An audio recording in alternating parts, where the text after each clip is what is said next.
The patient's eyes snapped open in the middle of surgery. She looked directly at the surgeon, through the drape that was supposed to block her view, and whispered a single word that made every person in that operating room stop breathing. Stop. Dr. Marcus Webb's scalpel hovered 3 millimeters above her exposed spine. The anesthesiologist's face went white, because this patient was supposed to be completely unconscious. And what she said next would haunt this surgical team for the rest of their careers. But to understand how we got to that moment, I need to take you back 72 hours to a rainy Tuesday evening in October at St. Catherine's Medical Center in Portland, Oregon. St. Catherine's was the kind of hospital that had seen everything.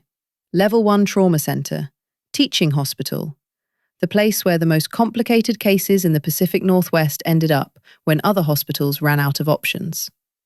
And on this particular Tuesday, a 34-year-old woman named Elena Vasquez was about to become one of those cases.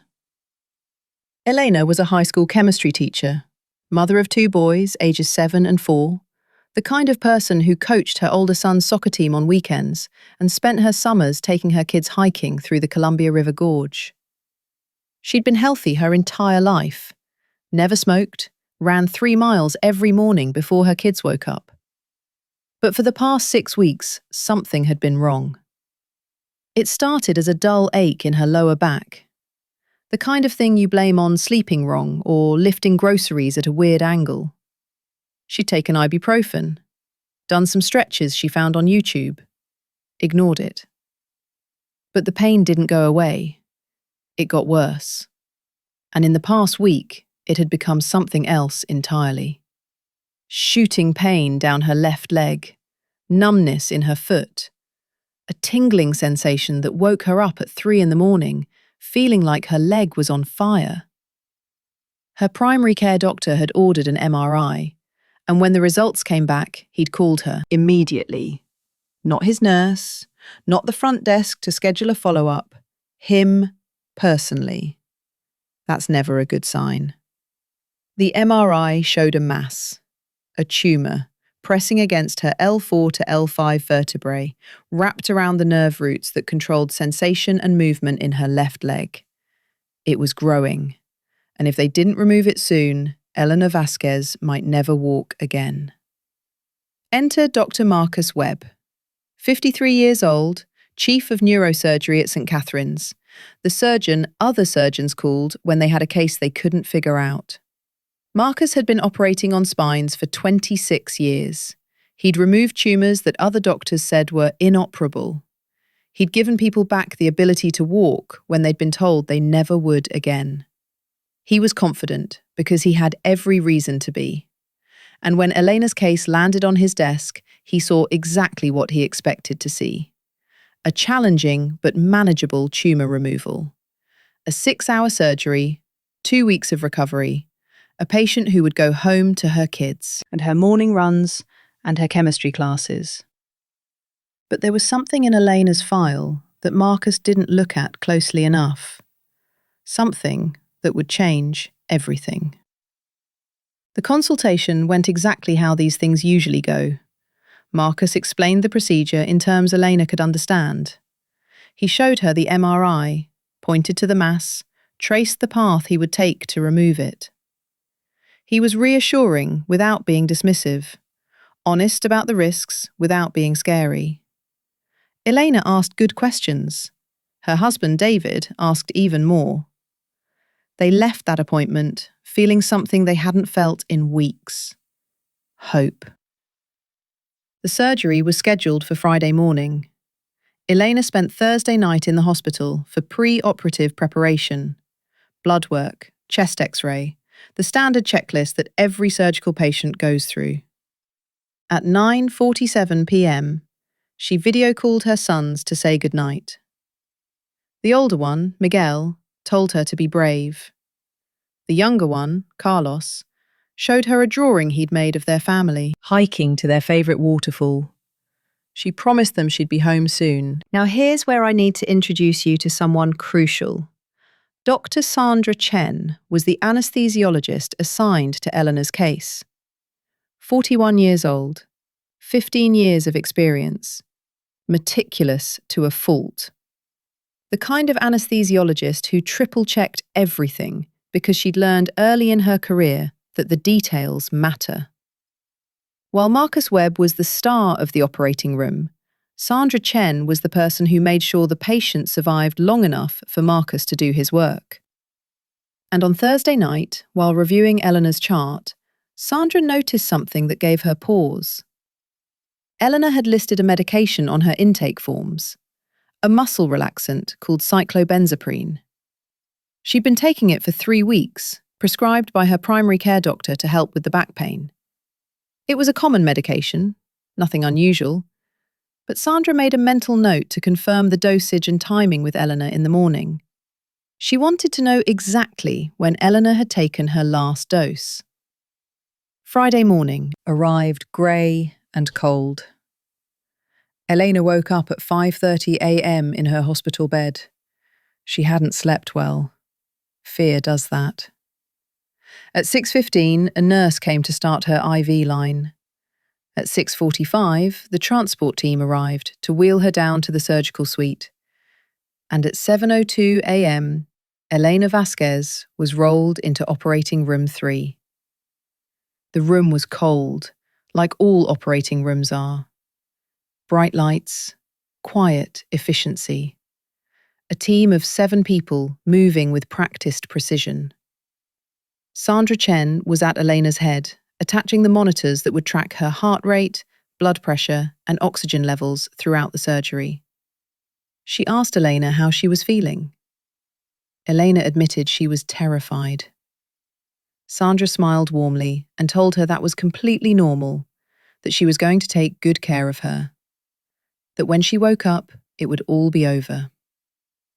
At 7:18 a.m., Sandra began the anesthesia induction.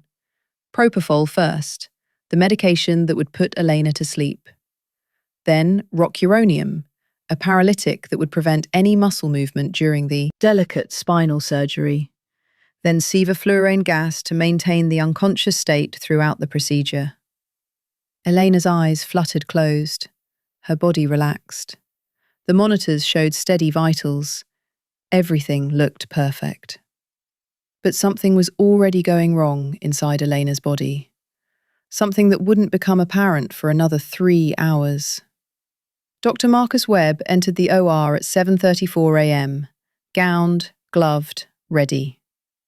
He took his position at Elena's back, now exposed and prepped with antiseptic that gleamed under the surgical lights. The tumor was located deep in her spinal canal. To reach it, Marcus would need to perform a laminectomy, removing small pieces of bone to create a window into the spine. It was intricate work, the kind of work that requires absolute precision and absolute stillness from the patient, which is why what happened next was supposed to be impossible. The surgery began at 7:41 a.m. The first hour went exactly as planned. Marcus worked methodically, carefully removing the bone that covered the tumor. His surgical fellow, Dr. James Okonkwo, assisted from across the table. The scrub nurse anticipated every instrument Marcus would need. The circulating nurse documented everything. Sandra Chen monitored Elena's vitals, making small adjustments to keep everything stable. At 8:55 a.m., Marcus got his first clear view of the tumor. It was larger than the MRI had suggested, but still manageable. He began the delicate process of separating it from the surrounding nerve tissue. At 9:12 a.m., Elena's heart rate increased by 8 beats per minute. Nobody noticed. It was still well within normal range. At 9:27 a.m., it increased by another 6 beats. Sandra Chen made a minor adjustment to the anesthesia. At 9:43 a.m., something happened that made Sandra's blood run cold. The BIS monitor, which measures brain activity and depth of anesthesia, showed a number it absolutely should not have shown. It jumped from 42 to 67 in the span of 30 seconds. For context, A BIS reading below 60 indicates surgical anesthesia. Above 60 means the patient is transitioning toward consciousness. Elena's brain was waking up. But here's the horrifying part. The paralytic was still working perfectly. Elena couldn't move a muscle. If she was becoming aware, she would feel everything being done to her body. She would feel the surgery. And she wouldn't be able to scream or move or signal for help in any way. Sandra immediately pushed another dose of propofol. The BIS reading dropped back to 51. She exhaled. A momentary spike, probably. An artifact in the monitoring equipment. It happened sometimes. She made a note in the anesthesia record and increased her vigilance. But the number stayed in her mind. Looking back, this was the moment that should have raised every red flag. Meanwhile, Marcus Webb was completely focused on the tumor. It had wrapped itself around the nerve root in a way that required extraordinary care. Every millimetre mattered. He worked in silence, communicating with his fellow through glances and minimal gestures. The tension in the room was the normal tension of high-stakes surgery. Nobody was panicking. Nobody had any reason to. At 10:17 a.m., nearly 3 hours into the surgery, Marcus Webb was 90% finished with the tumor resection. The hardest part was behind them. One more careful dissection, and Elena would be tumor-free. Sandra Chen was documenting. Another routine vitals check when she saw the BIS monitor spike again. This time, it didn't just rise, it shot up to 84, fully conscious levels. And then, Elena's eyes opened. Now, before I tell you what happened in the next 60 seconds, I need you to understand something. If you're the kind of person who can't look away from stories like this, stories where everything hangs in the balance, where the margin between life and death is measured in heartbeats, then hit subscribe. I drop a new one every single day, and I promise you, they only get more intense. All right, so Elena's eyes open. The circulating nurse saw it first. She made a sound, something between a gasp and a cry, that made everyone look up. And that's when they saw Elena's eyes. Open. Aware. Looking directly at the surgical drape. Tears streaming down her temples. Her mouth couldn't move because of the paralytic. Her body couldn't move. But her eyes could. And her eyes were screaming. Marcus Webb's first instinct was to finish. He had a tumor in his hands.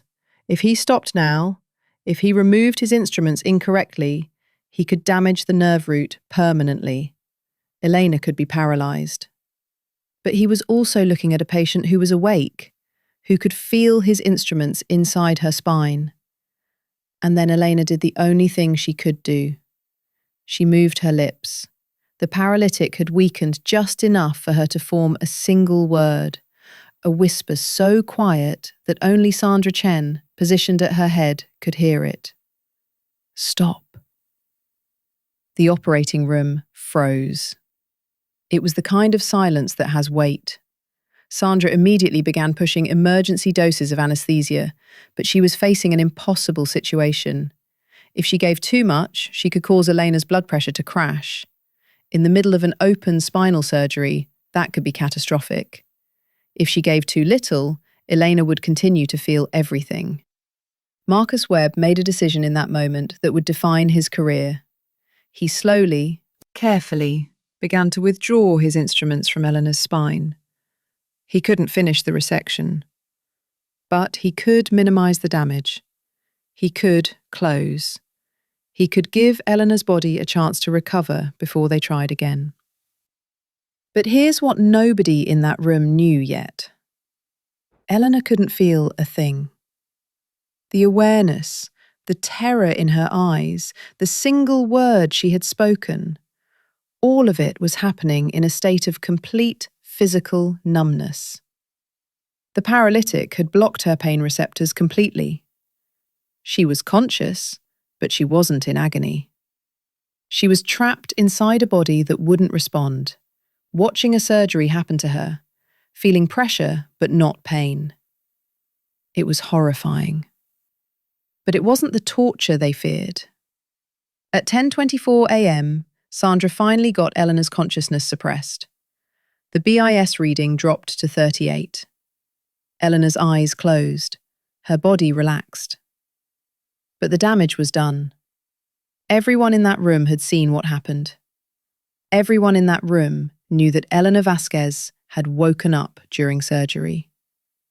And now they had to figure out why. Marcus Webb made the call to close without completing the resection. It was the hardest decision of his surgical career. The tumor was still partially attached to Elena's nerve root. If it continued to grow, she would still face the same symptoms. She might still lose the ability to walk. But he couldn't continue. Not now. Not after what had just happened. The surgical team closed the incision in 34 minutes.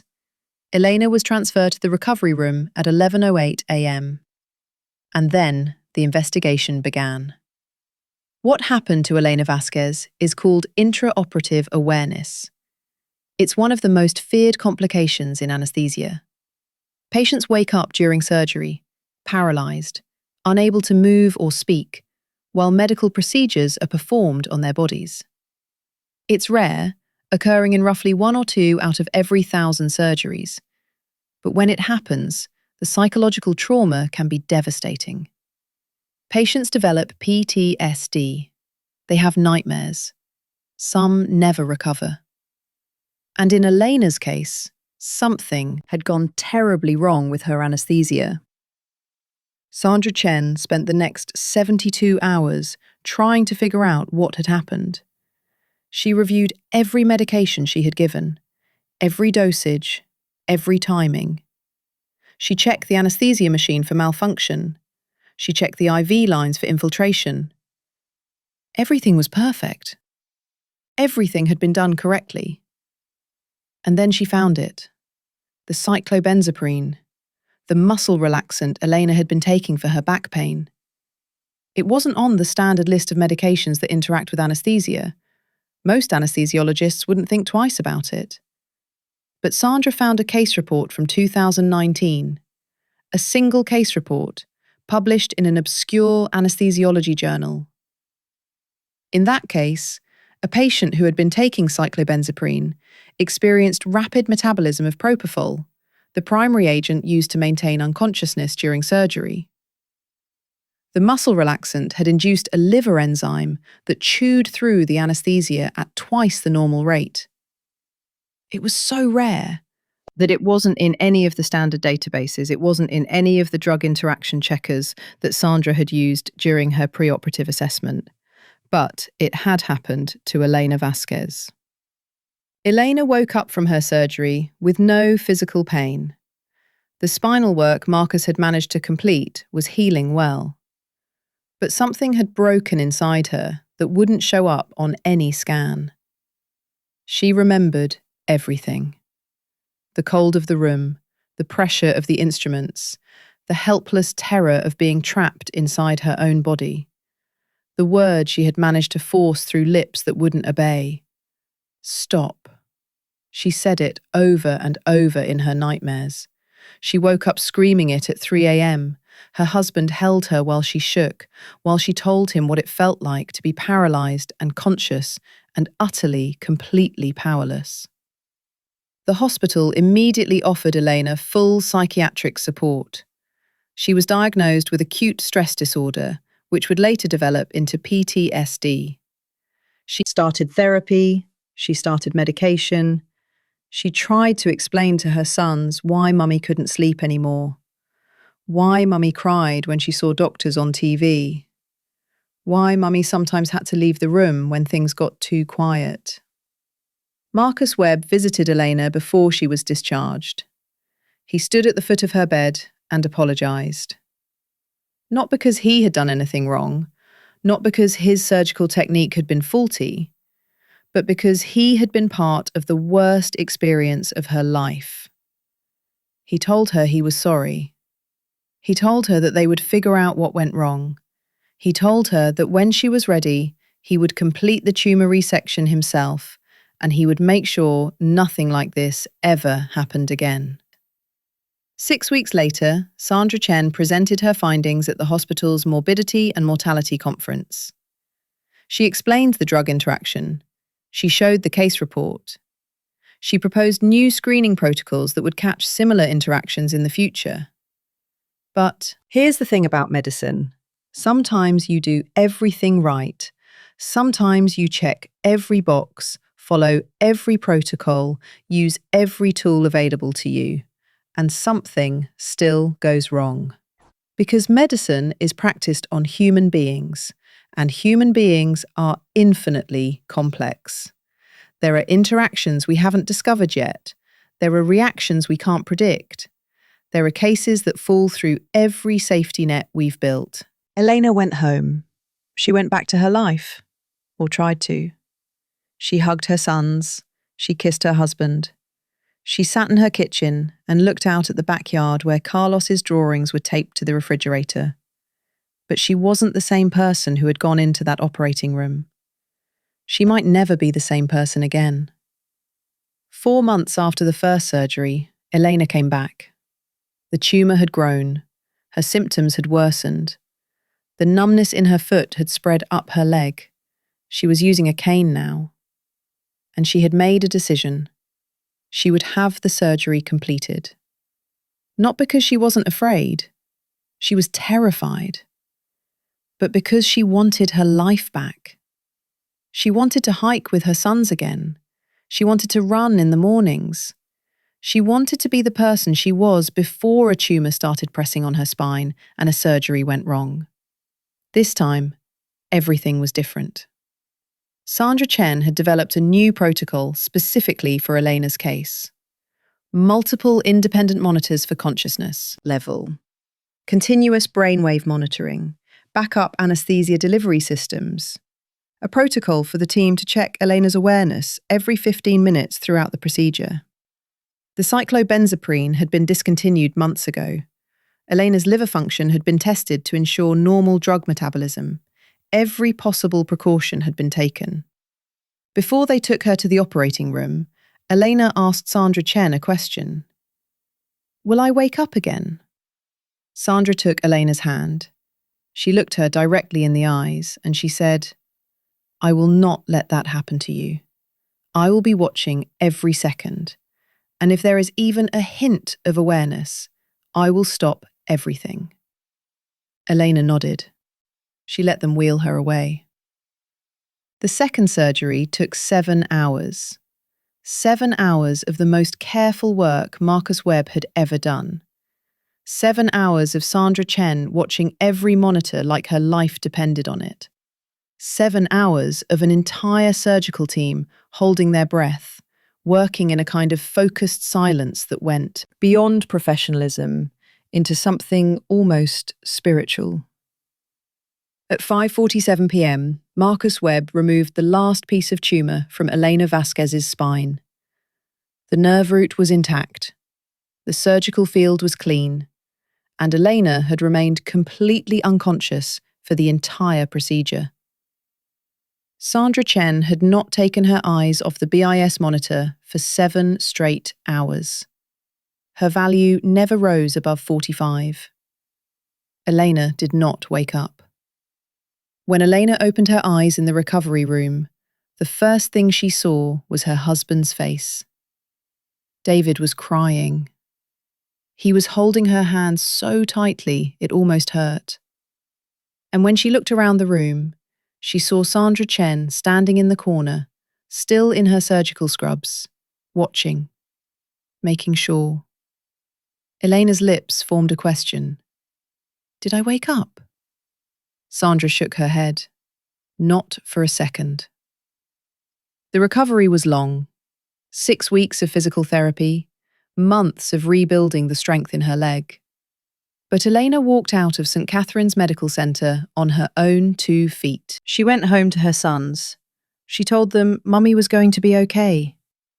1 year after her surgery, Elena Vasquez stood at the top of a trail overlooking the Columbia River Gorge. Her sons ran ahead, shouting about the waterfall they could see in the distance. The the same waterfall Carlos had drawn for her the night before her first surgery. Her legs were strong, her back didn't hurt, and for the first time in a very long time, she wasn't afraid. She had survived something that breaks people. She had gone back into an operating room that represented her worst nightmare.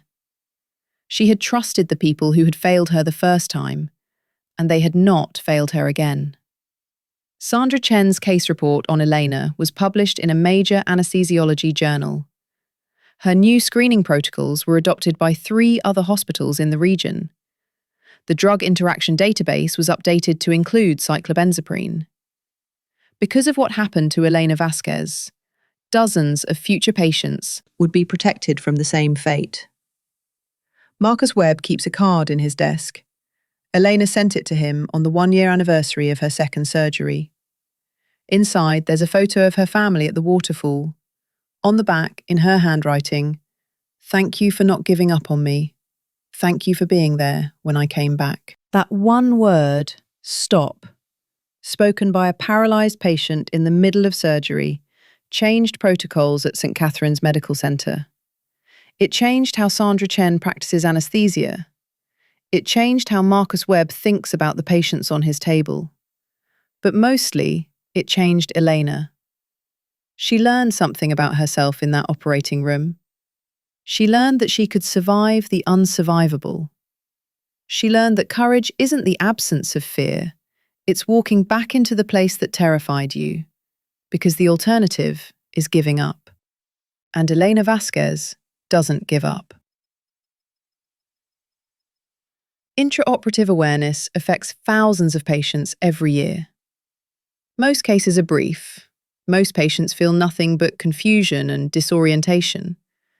But some, like Elena, experience the full horror of consciousness without control.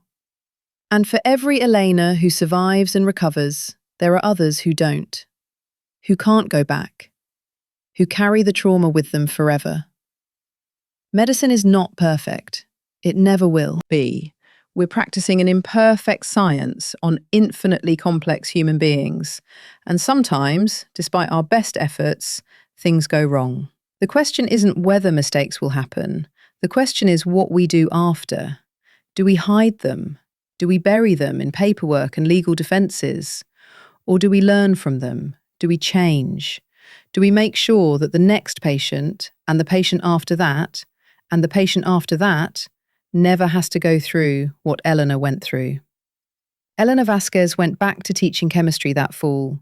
Her students never knew about her surgeries, about the tumor, about the moment she woke up on an operating table and whispered a single word that stopped time. They just knew her as the teacher who made them love science, the teacher who coached soccer on weekends, the teacher who told them that failure wasn't the end of anything, it was just the beginning of understanding. One word: stop. It froze an operating room. It haunted a surgical team. It broke a woman who had never been broken before. And then it became the first chapter of a story about survival, about healing, about walking back into the fire and coming out the other side. Stories like this happen in hospitals more often than you'd think. Tomorrow, I've got one about a night shift nurse who found a patient's chart hidden in a supply closet. What she read in those pages almost got her fired. But it also exposed something that the hospital had been hiding for years. Subscribe if you don't want to miss that one. And if you've ever worked in medicine, if you've ever seen something that stayed with you, leave a comment. I read every single one. These stories need to be told, and sometimes the ones that matter most are the ones that almost didn't get told at all.